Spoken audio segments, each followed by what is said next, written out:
There's nothing he can do in this process. If he wore a suit, that wouldn't have changed the dynamic. If he said thank you more, even though he said thank you a million times in this conversation that took place in the Oval Office, that would not have changed the dynamic. Okay? They hate him. He kissed the ring a million times over, and they still claim he's not kissing the ring hard enough. Holy, that is so crazy. Let's talk about Zelensky. Okay? As I said earlier, turns out that the American government does have the capability of stopping the flow of weapons to a foreign nation. You might have been confused by this. You might have been shocked by this if you were watching anything happening with Israel. It seems like we have an inability to stop the flow of weapons to a country that is offensively committing a genocide. But we certainly do have the capabilities of stopping the flow of weapons to a country that is defending itself from a foreign nation. So let's take a look. As Donald Trump has said yesterday that he is going to stop the weapons flow into Ukraine.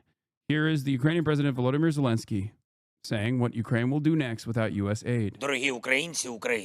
Dear Ukrainians, today many people have the same question. What will happen next with U.S. assistance?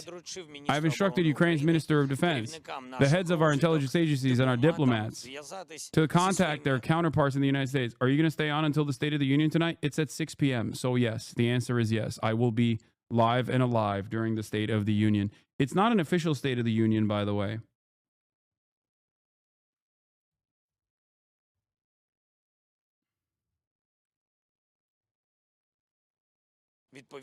To contact their counterparts in the United States and to obtain official information. People should not have to guess. Ukraine and America deserve a respectful dialogue and a clear position from one another, especially when it comes to protecting lives during a full-scale war. Of course, in Ukraine, we have been receiving various signals for weeks now, and there's already been a precedent for aid being halted. There was a suspension of humanitarian aid, of energy aid. There was also a halt in military aid at the end of January. But at that time, everything was quickly resumed. We saw the risks. Therefore, our agencies, both military and special services, managed to develop action algorithms for any developments in the situation. This is not 2022 anymore. Our resilience is stronger now. We have the means to defend ourselves. But for us, maintaining normal partnership-based relations with America is essential to bringing the war to a real end. No one wants an endless war. Ukraine will always be grateful to the U.S. for all the support that has been and is being provided, which is working to preserve the now rather fragile foundations of security in Europe. After all, this is not just about our country. It is about everyone in Europe. We seek constructive cooperation, partnership-based relations. We can only regret what happened at the White House instead of our negotiations. But we must find the strength to move forward, to respect one another, just as we have always respected America, Europe, and all of our partners. And to do everything together to bring peace closer. And thank everyone who is supporting Ukraine in this effort. Today I've spoken with the president of Finland. What? Yeah, Trump already claimed that they got the deal, I know. The Prime Minister of the United Kingdom, Prime Minister of Greece, Prime Minister of Croatia, and NATO Secretary General, and the leader of Germany's CDU party, Friedrich Merz, the very party that won the recent Bundestag elections. Clear support for Ukraine.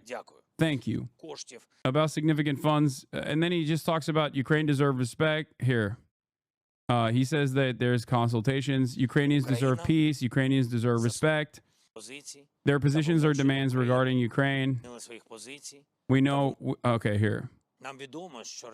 We know the Russians have not changed their positions or demands regarding Ukraine. They will insist on reducing our army.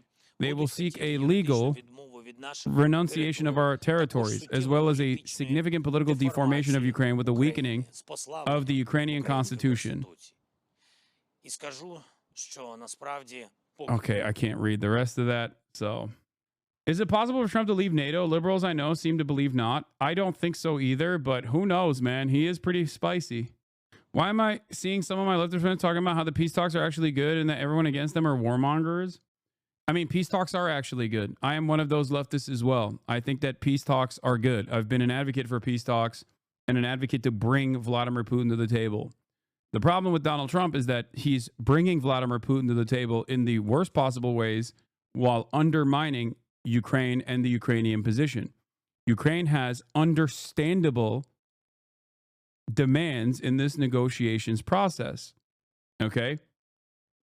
What do you mean? We have used and abused Ukrainians as we've given them our older weapons and basically told them, you know, you're kind of on your own there. All right, go off. Defend your nation from being invaded. Doesn't Zelensky support Israel? Yes, of course he does. He is. He also has been groveling for American support for, while also still trying to maintain some semblance of dignity at the same time. But like, obviously, he's still going to do what Big Dog tells him to do. And you need to understand something. You know, his support for Israel might be because he truly loves Israel. His support for Israel might also most likely be because he obviously can't say anything about Israel. Israel, alongside the United States of America and Russia, voted not to condemn Russia for invading Ukraine a couple weeks ago. He has no choice in this process. Zelensky has no choice in this process. Okay? He does not. Trump's foreign policy of neo-imperialism is very dangerous, but Dems and centrist elites, the Atlantic crowd, are doing a very good job of explaining why, because they're obsessed with the discredited narratives, Putin's puppet, and NATO fetish. Actually explaining how neo-imperialism will lead to more wars would be better. Jason Ponton, I'm really not enjoying the latest iteration of Jeet here as a more literate version of Glenn Greenwald, far more animated by opposition. The forces of reaction wouldn't be winning if it weren't for the incompetence and intellectual myopia of centrist elites. We have to solve the centrist problem to have a fighting chance against fascism. I agree. Complaining Zelensky supporting Israel is like complaining that Gaza doesn't have gay rights law. Not entirely. Because one is a defense of an apartheid genocide, an apartheid state doing a genocide with American weapons that unironically ends up harming the Ukrainian position. And the other is a group of people that have been captive by a belligerent occupier being genocided. Like, Ukraine is still, at the end of the day, a sovereign nation, you know? No. A better comparison would be like saying Ukrainians don't have gay rights either, so they're not woke. I don't care about that. Do you see what I'm saying? Like, oh, Ukraine is not woke about gay and trans people either is a incredibly stupid argument to bring forward in terms of like defending Ukraine. More than 24 hours after Donald Trump abruptly paused all U.S. military aid to Ukraine, Ukrainian President Volodymyr Zelensky is calling his Oval Office spat with the president regrettable. In a new post on X, he reiterates Ukraine's commitment to peace. Yeah, I mean, he's like slowly walking it back. Writing, quote, "None of us wants an endless war." He adds that Ukraine is ready to come to the negotiating table. And although Zelensky doesn't use the post to directly apologize to Trump, as some White House officials have argued he should do, he did express his gratitude for U.S. support, something he has done frequently, including during an address to Congress the first time he visited the United States as president of Ukraine after Russia invaded the country. White House officials say the pause in aid will stand until President Trump determines Zelensky is serious about working out a peace plan and a path to end the war with Russia. Losing assistance from the United States, especially its Patriot missile defense system, could have dire consequences for Ukraine. The Prime Minister of Ukraine says it's the only tool the country has to protect itself from Russian ballistic missiles. Joining us now to discuss is retired U.S. Army Major Mike Lyons. Sir, thank you so much for being with us. Right off the bat, what is the effect of this pause in U.S. aid to Ukraine on the battlefield? Well, Boris, I don't see any. I'm confused. What does Zelensky have to apologize for? Okay. Let me explain this one more time because there's a lot of new people in here. Okay. What the truth is on an entirely different zip code, if not an entirely different planet than what must happen for Trump. Okay. Zelensky can't do anything. Donald Trump has made up his mind. He thinks Zelensky is bad. He is a liberal. He's annoying. And because Donald Trump and the American government holds all the cards, they can basically keep humiliating him and bullying him in broad daylight over and over and over again. There's nothing he can do in this process. If he wore a suit, that wouldn't have changed the dynamic. If he said thank you more, even though he said thank you a million times in this conversation that took place in the Oval Office, that would not have changed the dynamic. Okay? They hate him. He kissed the ring a million times over, and they still claim he's not kissing the ring hard enough. Now, there's also the truth of the matter. If you look at the circumstances in front of Ukraine, they're running out of manpower, and the additional weapons that are sent into Ukraine is not necessarily going to change the dynamic of the battlefield, at least according to seemingly the American State Department as well. Okay? This is precisely the reason why there needs to be a managed negotiation to end the Russian occupation without America looking like they suffered any sort of blow. And I think Trump's attitude here is basically to say, oh, I wasn't even in favor of Ukraine to begin with, in a way to save face. If I were to go inside of Trump's mind, okay, and try to understand how he operates, I suspect that he looks at the situation as there's nothing more you can do. Like, they've taken 20% of your territory. There's not really anything you can do without American support to begin with. And this is the new battle lines that have been drawn and hardened. Okay? And that I don't even care about the minerals in general. That the minerals themselves are not exactly a thing for us to treasure, because virtually everyone that looks at the situation, all the analysts say like the rare earth minerals are not necessarily all that bountiful, right? And a lot of them are on the Russian annexed territory anyway. So I think he's just trying to find a managed, negotiated surrender that saves face for America and also stops Ukraine from getting pummeled. That's what I think. He also simultaneously likes Vladimir Putin, obviously, perhaps in a weird way. So he's just looking at the situation and he's just going like, what are you saying? What are you going to do about it? There's nothing you can do in this process with or without us. So I think Donald Trump thinks he's giving an olive branch to Ukraine in his mind in this like fucked up way, where he thinks like, I suspect he thinks that he is putting together a managed negotiation that will save face for America by actively undermining Ukraine, I guess, in his mind. I don't think it's correct. And because then he's just like saying Ukraine is the wrong, Ukraine is the party that was in the wrong and not the wronged party. And we didn't care about it. It was like pure Democratic Party nonsense to begin with. And yeah, he'll get whatever he can in the process. That's what I think. That's what I think Trump is thinking. And he's like, how dare you speak out against me? He's already narcissistic. He's already incredibly thin-skinned. So I think he's just looking at the situation and going like, do you see what the fuck's going on? Bro, have you seen the map of Ukraine's minerals? What are you talking about? I have. What do you mean? We've covered it extensively. I think the most frustrating thing is that Trump has never really been challenged or spoken about the underlying basis for the war. Every single time it comes up, he defers to his dumbass. It would have never happened if I was president bullshit, which doesn't say anything. Yeah, that was why he was so offended when Zelensky was like, no, under your leadership, Vladimir Putin violated the ceasefire agreements, the previous ceasefire agreements as well. That's why he like lost his mind, because it directly contradicts his narrative that Vladimir Putin was afraid of me and he would never dare to violate this ceasefire under my watch. I don't understand why you think Ukraine will bow down to the USA, because there is still, in all of this madness, there is still truth to what Trump is saying in terms of the conditions on the battlefield. There's also truth when Trump says, we hold all the cards. Without us, you have nothing. It's hard to hear, and it's fucked up. And especially when you do have all the cards, you should never say that. Powerful people should never actually bully those who have less power than them. But because Donald Trump is a fucking asshole, he just straight up is saying, you know, you got nothing.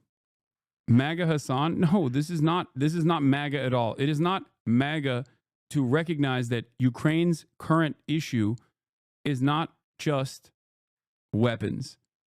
Weapons will certainly help, but it's not just weapons, it's beyond that. I've maintained this position already. I've maintained this position for a couple years at this point. But you can't look at the situation in terms of the crisis of manpower in Ukraine when they just don't have enough people to hold the weapons to begin with, and then see it as anything but like a stalemate at this point is possibly better overall. A stalemate, and then most likely some insurgencies that take place within the Russian boundaries, the annexed territories. Any positive outcomes from this change here? I think tactically, I always look through the eyes of the soldier and how they view this. And I think if they get this news at the front lines, they're going to be disappointed in the United States. I think right now the front lines are focused on drone warfare as well as artillery fire and artillery ammunition. So if you're a cannoneer on the front lines, you're looking at that pallet of ammunition behind you, wondering if it's going to be replaced. So I think in some ways the tactical implications are somewhat limited, and they might not be impactful for let's say the next few weeks. But over time, as air defense platforms degrade and they shoot missiles down and they're shooting things down that they're not being reinforced there, I think there's going to be real problems with the Ukraine military trying to keep up to what's going on. To your point about seeking that next pallet of ammunition, how much longer do you think Ukraine has to sustain that artillery and ballistic missile defense without U.S. help? Well, they likely have months, not necessarily weeks. And as again, they've built some defenses up themselves. But what will happen is Russia will look to go on the offensive and try to break through in certain areas and weaken Ukraine defenses and force them to play economy of force missions and to reinforce areas where they might not want to. It'll clearly keep them on the defense. We just also know specifically what this means, the fact that we're not giving military support. You know, you've got European soldier commands training soldiers, Ukrainian soldiers in Vilsek and Grafenwehr and places. Does that mean that training stops for them as well? What about intel? What about other things that the United States has been providing? So again, there's a short-term impact. What will happen tactically on the ground? Obviously, we know the strategic impacts over the long run. Ukraine would be able to sustain any kind of defenses against Russia if this lasts very much longer. How far do you think European backing, the EU's backing, can go without that backstop of the United States? Unfortunately, the European industrial base, it won't crank up fast enough to help Ukraine.